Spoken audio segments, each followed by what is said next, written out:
Hoy tengo el privilegio de tener en mis manos algo muy especial. Esta es la primera transmisión variable continua o CVT del mundo basada en engranajes. Y antes de explicar cómo funciona realmente esta obra de poesía mecánica absoluta, permítame explicar primero por qué una CVT basada en engranajes es algo tan importante. Como dijimos, CVT significa transmisión variable continua, lo que significa que continuamente varía algo y lo que varía es su relación de transmisión. Lo digo entre comillas porque las CVT tradicionales en realidad no tienen engranajes, pero pueden asumir cualquier relación de transmisión en cualquier momento. Y esto las convierte en la transmisión perfecta desde la perspectiva de la facilidad de uso, la suavidad y la eficiencia de combustible. Y aunque no elegiría una CVT para algo que quiero llevar a la pista o a una carretera de montaña con curvas donde quiero divertirme y disfrutar de cambiar de marcha y acelerar el motor, definitivamente elegiría una CVT para algo que voy a conducir todos los días, especialmente en la autopista o en el aburrido tráfico de cercanías con paradas y arranques, y no importa si se trata de un coche, una bicicleta o un scooter, elegiría una CVT para cualquier vehículo del día a día porque con una CVT es imposible estar en la marcha incorrecta. Una transmisión manual o automática tradicional tiene un número determinado de relaciones de transmisión o velocidades. Algo así. Una relación de transmisión de 3.6 o 3.6 a 1 nos dice que por cada 3.6 revoluciones del motor, las ruedas solo dan una revolución, mientras que el par en las ruedas aumenta 3.6 veces. Por lo tanto, la primera marcha reduce la velocidad del vehículo, pero aumenta el par.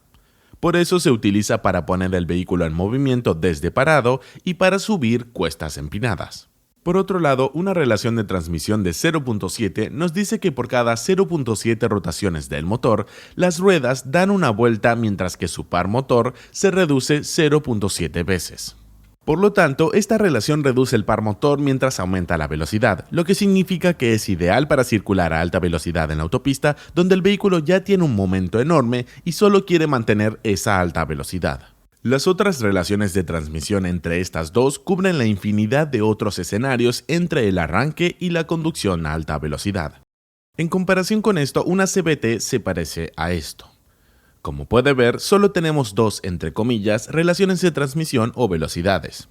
Esto se debe a que una CVT no tiene engranajes. En cambio, tenemos dos poleas cónicas y una correa o cadena que corre alrededor de ellas. Deslizamos la correa a lo largo de estas poleas y los diferentes tamaños de las poleas en diferentes partes del cono simulan una cantidad infinita de tamaños de engranajes diferentes. Lo que significa que una CVT tiene una cantidad infinita de relaciones en este rango entre su relación más baja y más alta.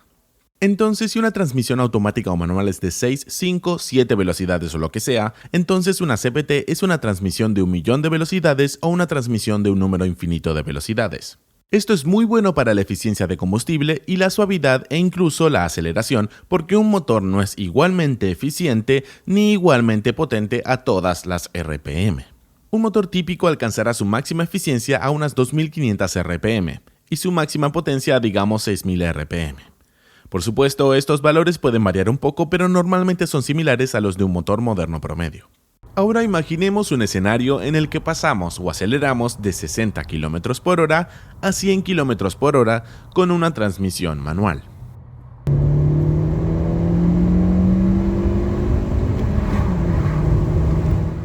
Como puede ver, cubriremos la mitad de nuestro rango de velocidad con una marcha y la otra mitad del rango de velocidad con una marcha diferente. Ambas marchas permiten alcanzar la máxima eficiencia o la máxima potencia solo durante un breve momento dentro del rango de velocidad.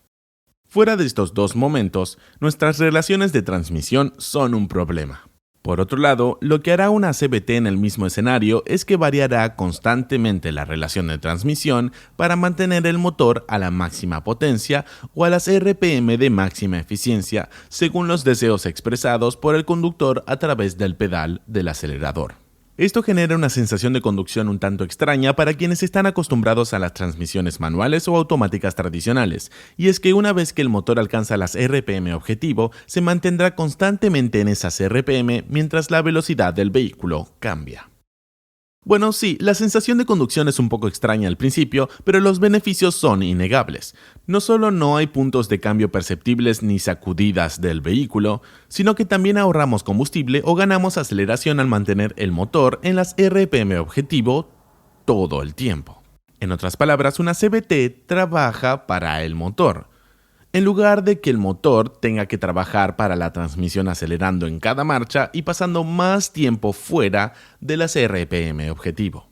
Bien, eso es genial, así que las CVT son increíbles. Si son tan increíbles, ¿por qué no están en todos los coches, camiones, motocicletas y bicicletas? Bueno, no lo están porque las CVT tradicionales son bastante malas. Son una porquería porque sí, mejoran la eficiencia de combustible del motor, pero ellas mismas no son muy eficientes. Y eso se debe a que la fricción es la base del diseño de una CVT tradicional. Si observa el funcionamiento interno de una CVT, verá que la correa o cadena no tiene nada a lo que agarrarse. No hay dientes, muescas, puntos de agarre, nada. No hay formas. Y eso significa que la tensión de la correa o la fricción entre la correa entre sí y la superficie lisa del cono de la polea son lo único que transfiere el par. Lo que significa que para transferir cantidades sustanciales de par necesitamos una fricción sustancial. Y como sabemos, la fricción conduce a pérdidas de eficiencia, calor y desgaste. Es por eso que una CVT de correa o cadena típica en un automóvil tiene una eficiencia de alrededor del 80 al 88%. Una CVT de scooter más simple tiene una eficiencia de alrededor del 70 al 75%, mientras que una transmisión manual con engranajes tiene una eficiencia del 95 al 97% en casi todas las aplicaciones. Pero la eficiencia es solo el comienzo de nuestros problemas con una CVT. Debido a que tenemos alta fricción, también significa que tenemos mucho calor, lo que significa que una CVT necesita mucho más enfriamiento en comparación con una transmisión manual automática. También estamos limitados en cuanto al par motor con una CVT porque dependemos de la tensión de la correa o cadena para transferir el par motor. Si hay demasiado par motor, la cadena comenzará a patinar rápidamente, lo que provocará un mayor desgaste de una CVT. Por eso será difícil encontrar una CVT producida en serie para aplicaciones de alto par motor y alto rendimiento. Pero con una transmisión con engranajes no tenemos ninguno de estos problemas. Tenemos engranajes o formas entrelazadas. No necesitamos fricción porque tenemos un diente que empuja al otro diente y tenemos palanca mecánica para transferir el par motor, lo que significa una fricción muy reducida y una eficiencia mejorada. Además, no estamos realmente limitados en cuanto al par motor porque tenemos formas mecánicas entrelazadas, por lo que si queremos la capacidad de transferir más par motor, simplemente haremos los engranajes más anchos o los haremos de un material más resistente. Todo esto es por lo que los investigadores, científicos e inventores han estado intentando durante mucho tiempo combinar los beneficios de una CVT con los beneficios de una transmisión con engranajes. La facilidad de uso, la suavidad y la relación de transmisión continuamente variable de una CVT con la alta capacidad de par, la fricción reducida y la eficiencia mejorada de una transmisión basada en engranajes. Desafortunadamente ha habido muy poco éxito hasta 2016, cuando un hombre llamado Edison tuvo una idea innovadora. Decidió dividir la rotación. Ahora bien, esto puede sonar confuso, pero tengan paciencia, muy pronto tendrá mucho sentido. Ahora, lo que vamos a hacer es explicar primero esta transmisión, que es una de las primeras adaptaciones prácticas de este enfoque de rotación dividida. Y cuando entendamos esto, será mucho más fácil entender esta otra, que es un prototipo más avanzado, más capaz, más reciente, pero funciona con el mismo principio operativo de la rotación dividida. Ahora, si miras dentro de esta transmisión, que tiene una ventana para ver, puedes notar que algunos de los engranajes parecen estacionarios algunas veces. En realidad es mucho más fácil hacer esto con CAD.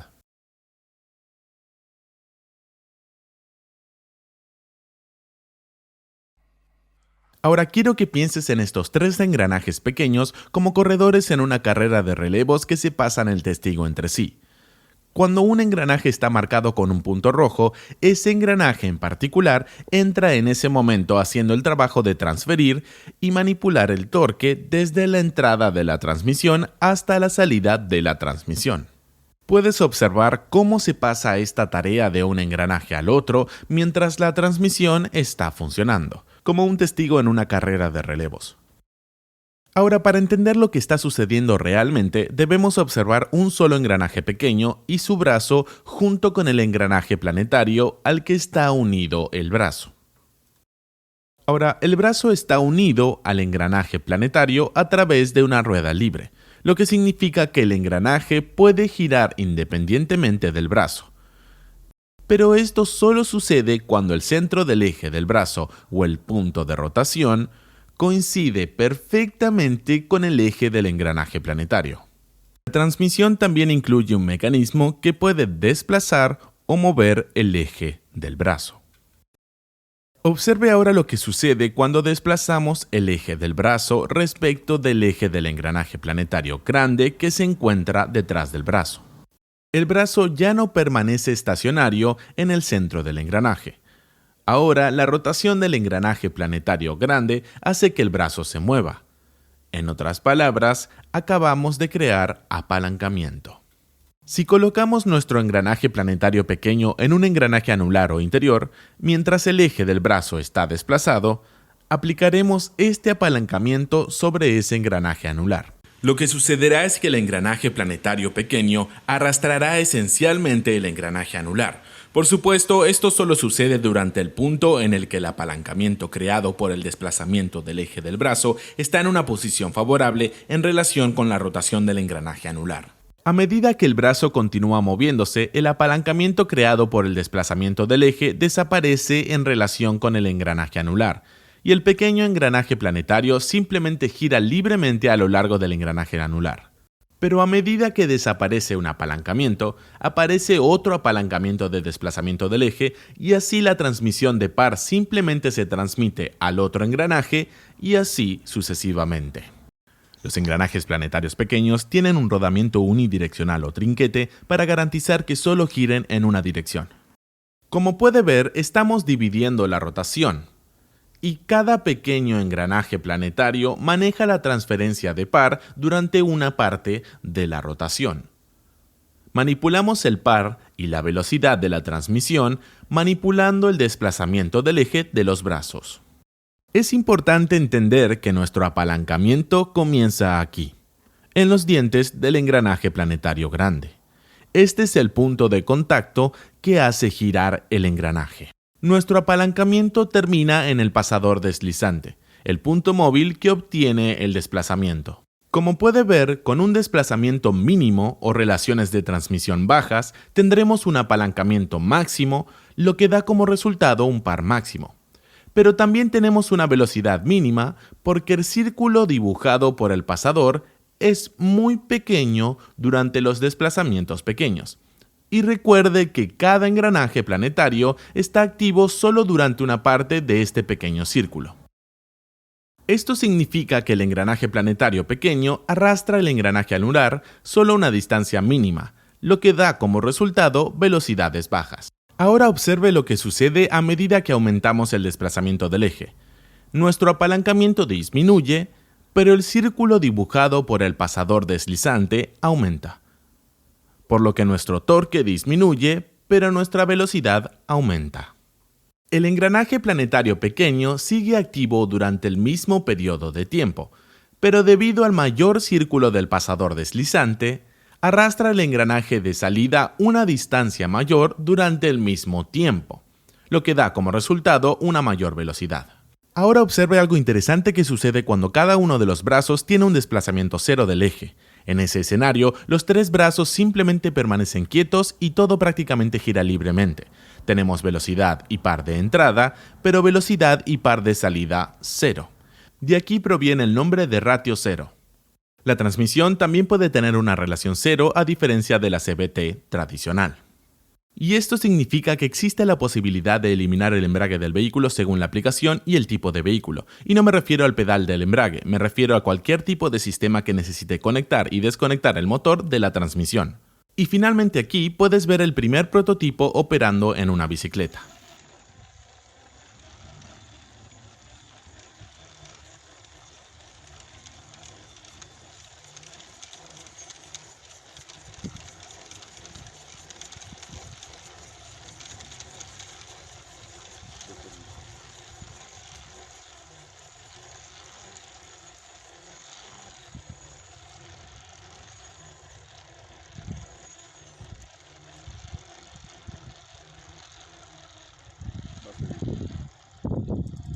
Ahora bien, este es un prototipo más reciente, más avanzado y más capaz, diseñado para superar algunas de las deficiencias del diseño anterior.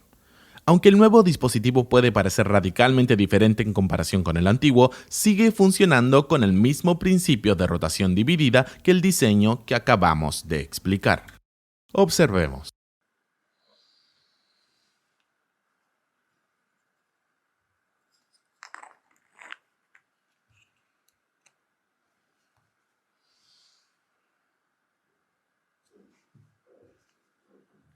Bien, aquí está nuestra entrada. Y aquí está nuestra salida. Ahora observa lo que sucede cuando giro la entrada.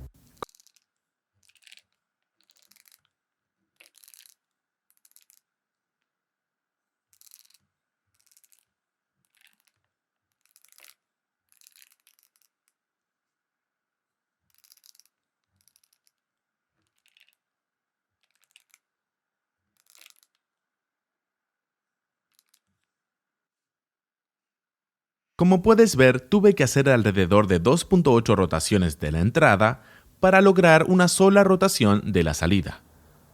Eso nos da una relación de transmisión de 2.8 a 1. Ahora bien, esta transmisión también está pensada para una bicicleta y como puedes ver aquí, tenemos un pequeño joystick que sujetamos al manillar. Este joystick opera un pequeño motor de 10 vatios que usamos para cambiar la relación de transmisión. Por supuesto, es fácil imaginar que no tenemos que hacer esto manualmente con un joystick. La relación de transmisión se puede cambiar de forma 100% automática mediante electrónica y sensores. Ahora observe lo que sucede cuando presiono el joystick.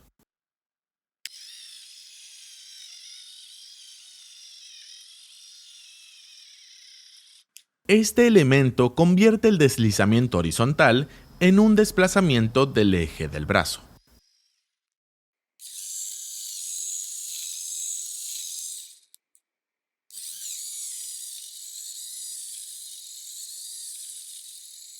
Como puede ver, ahora que hemos cambiado el desplazamiento del brazo, necesitamos completar aproximadamente solo 1.2 rotaciones de la entrada por cada rotación de la salida, lo que nos da una relación de transmisión de 1.2 a 1. Por supuesto, es posible una cantidad infinita de relaciones de transmisión entre estas dos, y la transmisión también está en una especie de modo de prueba segura y limitada en este momento, y de hecho puede tener relaciones de transmisión más altas y más bajas que los dos extremos que acabo de mostrarle. Bien, ahora veamos cómo funciona. Aquí tenemos nuestros brazos que están nuevamente unidos a ruedas libres, que están en el eje de un engranaje que engrana con el engranaje de salida.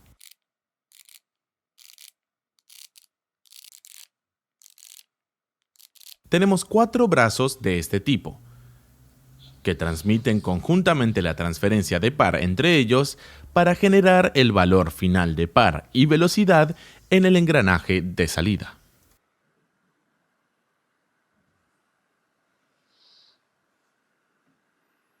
Entonces, nuevamente cambiamos el desplazamiento del brazo, lo que cambia el apalancamiento que cada brazo produce en el eje de salida. Observe cómo en este momento el desplazamiento del brazo aplica un apalancamiento en el eje del engranaje de salida. A medida que continuamos girando, el apalancamiento desaparece. Pero ahora este otro brazo está en la posición ideal para aplicar palanca. Cuando esta palanca desaparece, otro brazo toma el control y así sucesivamente. Nuevamente, como puedes ver, la rotación de la salida se divide, y el testigo de la transferencia de torque pasa de un brazo al otro, tal como en el diseño inicial que explicamos anteriormente. Pero aquí hay algo más que es muy interesante en este prototipo. Si observamos con atención, notarás que este engranaje y este otro no son perfectamente redondos, sino que son elípticos. Es posible que estés familiarizado con los engranajes elípticos de las grandes impresoras industriales u otras aplicaciones donde se usan para variar la velocidad de rotación. Bueno, aquí hacen lo contrario. Igualan la velocidad. Si volvemos a nuestra animación CAD del diseño inicial y observas la palanca creada por el desplazamiento del eje en relación con el pequeño engranaje planetario, puedes ver cómo cambia la posición o la orientación de la palanca. Esto es como la posición de la carrera del cigüeñal en relación con el pistón en un motor. En nuestra transmisión ocurre lo mismo, y el apalancamiento variable significa que tenemos una variación de la aceleración del pequeño engranaje planetario que impulsa el engranaje de salida. La mayor variación en el apalancamiento ocurre en realidad cuando un engranaje transfiere el testigo al otro, y el resultado final es una salida de velocidad ligeramente oscilante de la transmisión. Ahora bien, esto es apenas perceptible o incluso completamente imperceptible en algunas aplicaciones y no es un problema para un motor eventual que pueda estar conectado a una transmisión como esta, pero generalmente se prefiere una velocidad y un par homocinéticos o iguales que no oscilen, por lo que los dos engranajes elípticos se utilizan para reducir la velocidad de salida cuando el pasador intenta acelerarla y viceversa, lo que conduce a una eliminación de la oscilación de velocidad. Ahora, la empresa ha desarrollado otro diseño con el mismo principio de funcionamiento, pero este es mucho menos compacto, pero mucho más robusto, lo que significa que está destinado a coches, camiones y otras aplicaciones de alto par. Entonces, una CVT basada en engranajes, algo que suena imposible, pero que se hizo posible con ingenio mecánico y creatividad. Debo ser honesto, ha pasado bastante tiempo desde que algo del mundo de la ingeniería mecánica me dejó atónito como lo hizo esta transmisión y su enfoque de rotación dividida. Entonces, este es un producto en etapas bastante avanzadas de desarrollo, pero aún no es un producto disponible comercialmente. Hay mucha investigación, desarrollo y experiencia detrás, pero aún debe pasar por una fase más antes de que pueda comprarlo o encontrarlo en vehículos comunes en todo el mundo.